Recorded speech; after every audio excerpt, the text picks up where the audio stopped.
เดี๋ยวไปตาก ตุกโลตุกโลคือว่าตำเข่าทุกคนเห็นบ่เพิ่มตะแกรงคือ ตะแกรงเอาเรื่อยตะแกรง เรือเลย เรื่อย นี่จุ่มเหรอ giờ chua sànhกันmột vài ปลาไห้เหรอ vài chua sành bu chua tắc cái ăn vài ต้นเหอะให้ดมchua tắc cái ตอนนี้บ่เพชรกันถามเลยว่าเฮ็ดหัวคอยบ่เพิ่นว่าคุณและอยู่ให้ปีกายนี่ทุกคนเนาะตอนนี้เพิ่นก็บ่ได้ไปออกป่ามีแต่ตำข้าวอย่างเดียวทุกคนอยู่เขตชนบทลาวบ้านเฮาเห็นบ่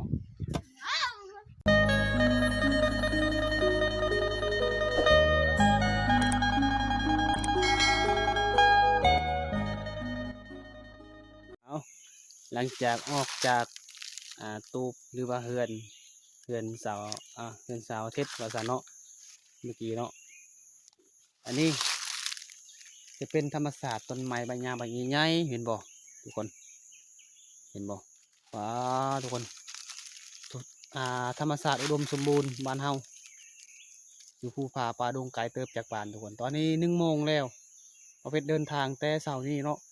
โอ้ยทุกคนเลยจนเบิดคำสิเว้า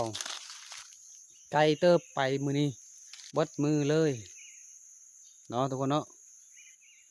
ตอนนี้ก็ใกล้สิฮอดตูบบ่อเพชรอยู่แต่ปี2018-19ทุกคนตอนนี้กับปี2026แล้วบ่อเพชรไปมาฮอดอยู่นี่ก็คือว่าคิดฮอดความหลังความเก่าความหลังอดีตที่เคยเฮ็ดไร่เฮ็ดสวนตอนเด็กๆเนาะเพราะว่าบ่อเพชรใหญ่มากก็คือว่าอยู่นี่แหละประมาณ 5-6 ปีบ่อเพชรอยู่นี่เนาะนี่เบิ่งนี่ธรรมศาสตร์ม่วนหลายเบิ่งทุกคนเบิ่งนี่เห็นบ่เส้นทางอยู่นี่ก็เคยเคยเที่ยวมาเนาะเคยดำรงชีวิตอยู่นี่บ่ว่าจะไปกลางเว้นกลางคืนเยี่ยงป่าเยี่ยงปูเนาะอยู่นี่เนาะโอ้ยทุกคนเลยไปก็เกือบสิร้องไห้ล่ะน้ำตาไหลเนาะเพราะว่าคิดถึงธรรมศาสตร์เคยดำรงชีวิตเฮ็ดไร่เฮ็ดสวนเนาะบ่ว่าจะดำรงชีวิตทำมาหากินทุกคนกับพ่อแม่เฮาหรือว่าพี่น้องหลายคนตอนนั้นเนาะแต่ว่าตอนนี้บ่มีอีกแล้วเนาะเพราะว่ายังเพราะว่าเฮาก็บ่อยู่แล้วเฮาก็เฮ็ดให้เฮ็ดสวนอยู่บ้านแล้วเนาะเฮาบ่ได้ขึ้นพูนแล้วเนาะตอนนี้เนาะนี่ทุกคนอยู่นี่ก็คือว่าบ่เพชรเคยอาบน้ำนี่ห้วยนี่เห็นบ่บนซุมไม้ไร่นั่นเห็นแล้วก็น้ำตาเกือบสิไหลแล้วทุกคนตอนนี้ห้าก็มาเห็นมาเยี่ยมมายามผู้ตัวนี้เนาะได้เห็นก็เศร้าใจเลยเพราะว่าคิดเห็นภาพตอนที่เฮายังบ่ฮู้เฮ็ดเวียกแบบนี้ยังบ่ฮู้หาเงินแบบนี้ยังบ่ฮู้ว่าสิโตปานนี้แล้วก็บ่อยู่นี่แล้วทุกคนคิดหลายเนาะจนเบิดคำสิเว้าเลยล่ะทุกคนวันนี้บ่าวเพชรก็สิถ่ายตูบบ่าวเพชรอยู่เนาะไปทุกคนตอนนี้ก็ได้อยู่เลาเข้าพี่น้องเฮานี่เห็นบ่คิดเห็นตอนนั้นเด้เห็นบ่นี่เราเข้าบ่าวเพชรเองนี่เห็นบ่อยู่ภูได้ทุกคนนี่ตอนนี้ก็ยังอยู่เขาเนาะเราเข้าก็ใหญ่เนาะบ่าวเพชรอยู่กับพ่อกับแม่ตั้งแต่ปี2018ตอนนี้ปี2026แล้วไปฮอดนี้ก็คือว่าน้ำตาเกือบสิกันบ่ไหวแล้วทุกคนเพราะว่าเฮาอาศัยชีวิตธรรมชาติเฮาทำมาหากินนอนอยู่นี่บ่ว่าจะตากแดดตากฝนบ่ว่าจะสู่เอาหลังสู่นาเอาสู่ดินเลี้ยงงัวเลี้ยงแบะเลี้ยงหมูกับพ่อกับแม่กับอ้ายกับน้องพี่น้องเฮาตอนนั้นขอยยังจื้อจำได้ทุกอย่างแต่มาตอนนี้มันบ่คือเก่าแล้วเพราะว่าเฮาก็ยิ่งโตยิ่งมีปัญหาหลากหลายเนาะและเฮาก็บ่ได้อยู่นี่แล้วเพราะว่าเฮาก็เริ่มหาเวียกใหม่เฮ็ดเวียกใหม่บ่ได้เฮ็ดให้อยู่ภูนี่แล้วเนาะก็เลยคิดฮอดคิดถึงความเก่าความหลังอดีตที่ผ่านมา ยังอยู่ในปัจจุบันได้เพราะว่าเคยเฮ็ดให้เฮ็ดสวนอยู่ในป่าดงชนบทบ้านเฮากับพี่น้องทุกคนอันนี้จะเป็นเล่าวข้าวเบาเพชรเองเห็นบ่อันนี้จะเป็นเล่าวข้าวอ้ายเนาะทุกคนเดี๋ยวเบาเพชรก็สิมาถ่ายอยู่พุ่นทางหน้าโต๊ะเบาเพชรอยู่เนาะโต๊ะเบาเพชรว่าสิเป็นจังใดตอนนี้ทุกคนไปเบิ่งนำกันเลยนี่ทุกคนจะเป็นบ้านเก่าชนบทบ้านเฮาบ่เพชรเคยอยู่แต่ผ่านมาเห็นบ่ตัวนั้นก็คือว่าเพื่อนบ่เพชรเฮ็ดให้อยู่นี่แหละในปัจจุบันแต่ปี2018 19วันที่ปี2020ตอนนี้2026บ่เพชรก็บ่ได้อยู่แล้ว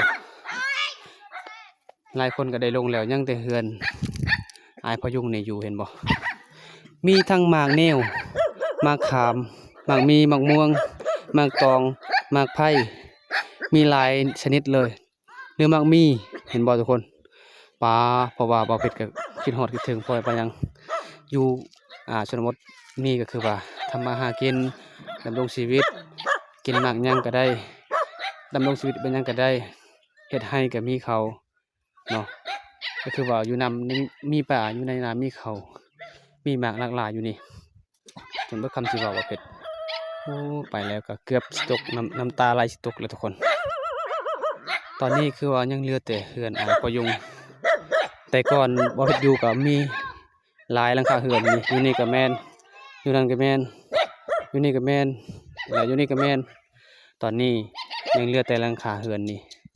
ผู้เดียวทุกคนโอ้ยคิดฮอดเด้ฉะนั้นก็ยังเป็นห่างเฮือนก็คือว่าเฮือนบ่เพชรเองตอนนี้บ่เพชรก็แปลงออกเบิดเนาะแปลงออกเบิดแล้ว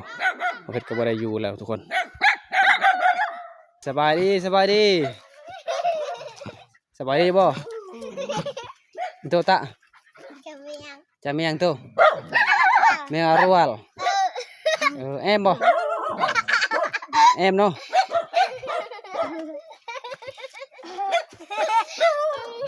อันไหนเปลอันไหนอดเนี่ยถึงปกโก้โตอตะเกียร์ตะแกง เกียร์ตะแกงเกียร์ตาตัวดิไทยตาไทยโอ้มาเดี๋ยวเรียนละ benar mo may ba ทะเลาะกัน along thảo along may la อดิน adinนี่ล่ะ บัง บ้องทุกคนเอาบ่าวเพชรกับเว้าภาษามังกรเด้อทุกคนเด้อเพราะว่าเพิ่นก็บ่ได้ฮู้ภาษาลาวเนาะบ่าวเพชรก็มาถามว่า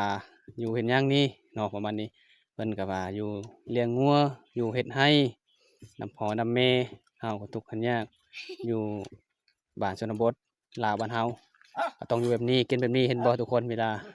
กินส้มกินเมียงอีหยังต่างๆนี่จะเป็นมังแนวทุกคนเพิ่นกินได้อร่อยแซ่บมากเนาะวันนี้แหละทุกคนอยู่บ้านนอกบ้านนาเห็นบ่เฉพาะมังกรบ้านเฮาบ่มีหยังหลายดอกอยู่บ้านป่าบ้านดงกับบ้านป่าบ้านดงอีหลีเด้อทุกคนเห็นบ่โอ้ยทุกคนเอ้ยประมาณนี้เลยบ่เป็ดถามเนาะน่ะนางสิโซอ่อนเด้ มุโซโซ มุโซโซเออเอาทุกคนเพิ่นถามยังเดียวบ่เพชรถามเพิ่นว่ายังจากหลังคาเฮือนประมาณนี้เนาะเพิ่นก็ว่ายังแต่1หลังคาเฮือนเนาะทุกคนเนาะเพราะว่าหลายคนก็บ่ได้เฮ็ดแล้วให้อยู่นี่เพิ่นก็เฮ็ดชุนมันบางคนมีดินทุกคนเพิ่นก็บ่มีดินก็เลยอยู่นี้ประมาณนี้เนาะแอมบ่จ้าบ่แอมบ่ แอมเนาะโอ้เอาแอมก็คือว่าแซ่บทุกคนแซ่บอร่อยมากเป็นว่าบ๊ายบายเน่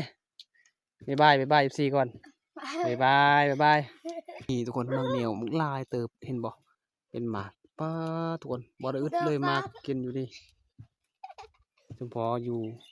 มวลลายธรรมศาสตร์บ้านเฮาชนบทลาวหมากตองหมากมีหมากฮุงอิหยังก็มีเบิดหมากม่วงหมากอิหยังต่างๆนี่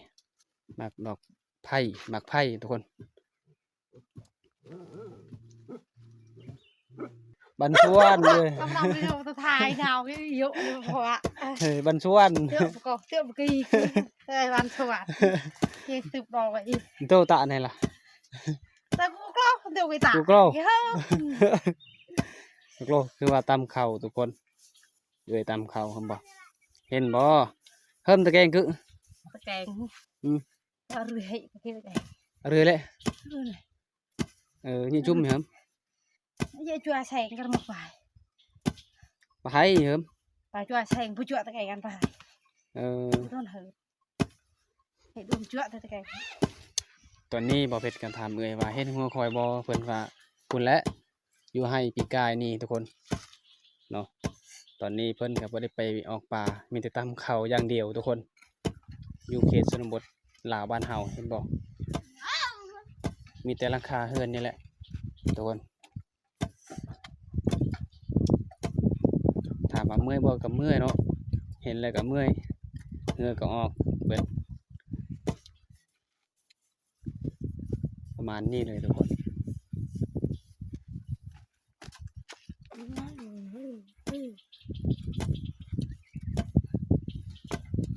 เพื่อจะได้กินน้ำลุงชีวิตตำเขาโอ้ทุกคนมันไม่ได้ง่ายนะเห็นบ่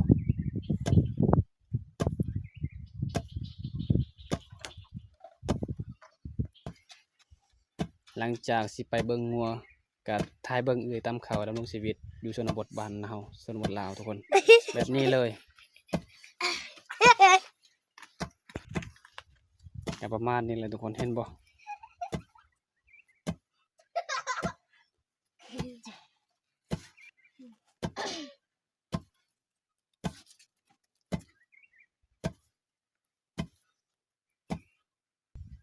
ย่าจะเพิ่มตาลวะ หยอกเหมือนตาย ยั่วอันนี้บ่เพชรก็มาถามภาษาสมพรมังกรว่าจิเมิ่มตาก็คือว่าทางให้แล้วบ่ประมาณนี้ทุกคนเพิ่นว่ายังเนาะยังบ่แล้ว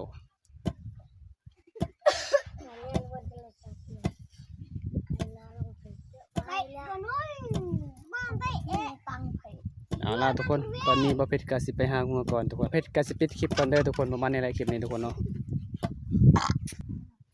ป้าทุกคนหมากม่วงเห็นบ่คันมันเป็นหมากนี่จนกินบ่เบิดเลยนี่นี่แหละที่ผ่านมาบ่เพชรเคยอยู่ทุกคนมีเดินลิ้นมีหมากตองหมากมีหมากไผ่หมากม่วงหมากแนวมีหลายชนิดเลยมันมีก็ยังก็มีทุกคนอยู่นี่เนาะสุดยอดเพราะว่าอยู่นี่ก็คือเคยอยู่แต่ชนบทแต่ปางปู่ปางย่าเฮาบ้านตะกี้ทุกคนเนาะประมาณนี้แหละทุกคนเอาไปละทุกคนเนาะบ่าวเพชรก็สิปิดคลิปก่อนเด้อทุกคนไปเห็นคลิปนี้แล้วก็ฝากกดไลค์กดแชร์กดติดตามรับชมมาฟังแต่ต้นจนจบเพื่อกำลังใจให้บ่าวเพชรเฮ็ดคลิปต่อไปทุกคนเนาะและพอกันใหม่คลิปหน้าทุกคนบ๊ายบายเพลงกันเด้อ